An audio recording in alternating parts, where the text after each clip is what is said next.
Welcome to Buenos Aires. We spent a lot of time researching our location when going to Buenos Aires. We ended up picking Palermo Soho because it had the most shops and restaurants within walking distance of our apartment. There's hotels all over Buenos Aires, but our general rule of thumb is that if we're staying in a place for more than a week, we rent an apartment. It's much more cost effective, and you usually get to see what it's like to live in that city for a longer period of time.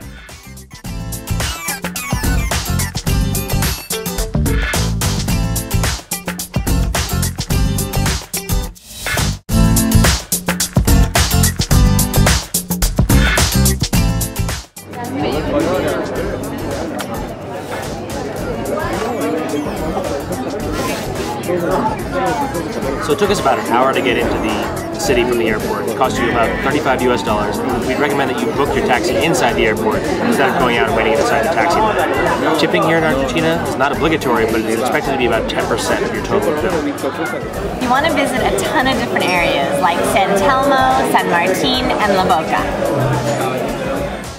One great place to visit is El Centro, which is very close to the Plaza de Mayo.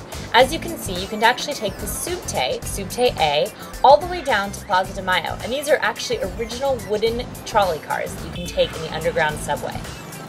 The architecture in Buenos Aires is a mix of European, Argentinian, and South American. As you can see, some of the buildings are beautiful. Here is Casa Rosada, which is the equivalent of the Argentinian White House. Take a day walk all the way up Plaza de Mayo and reach El Congreso. All the guidebooks will tell you to visit Cafe Tortoni, but trust us, it's overrated and too touristy for your time. Instead, check out Cafe Violetas.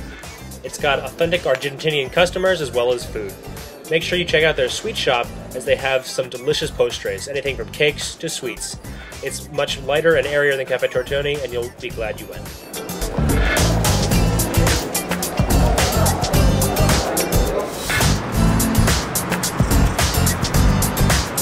If you want to see some of the grandest homes and embassies Buenos Aires has to offer, come to Palermo Chico. Just take a cab and hop out and walk around.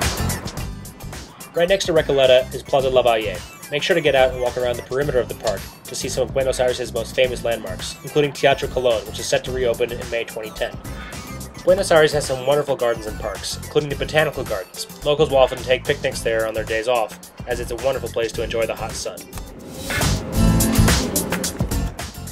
Puerto Madryn, once an industrial area, has become a tourist and business hub. The Bridge of the Women leads across to old port facilities that are now known as Restaurant Row. We found it was a great area to walk around in and try some expensive but yummy restaurants.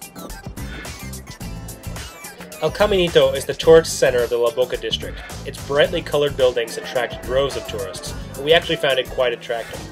We love the energy of the various tango performances and street cafes in El Caminito. El Caminito itself is safe, but make sure not to go beyond the well-defined tourist boundaries, as the surrounding La Boca district is not nearly as safe for tourists.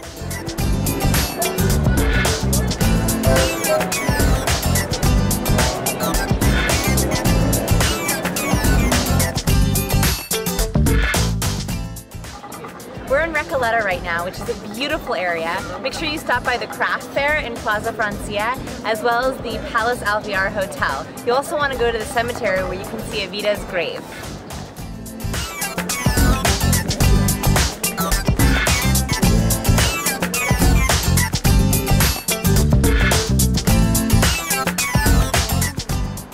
Recoleta has plenty of the same shops you'd expect to find in New York or Paris, so we didn't bother spending much time there.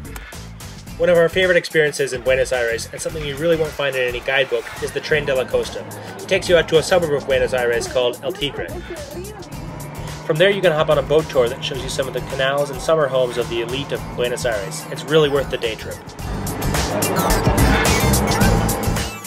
We know we covered a lot in this video, so visit the Buenos Aires destination page on Living Radically for our full list of resources and articles.